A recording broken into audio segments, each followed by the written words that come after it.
Okay, so we are looking at the 20-ounce Sublimation skinny tumbler, and this box has 8 tumblers in it, and they come with individual straws.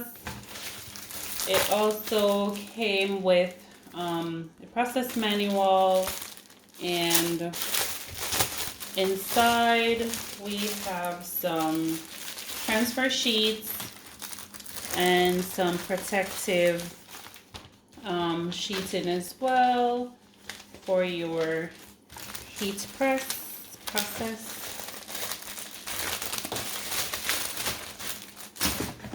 So let's look at one of the tumblers.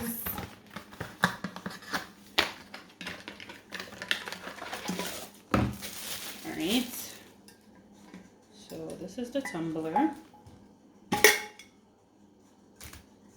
and inside we also have you would attach it to the bottom of the tumbler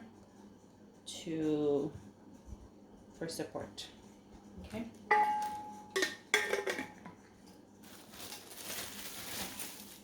So we'll show the process of making a sublimation tumbler in my next video.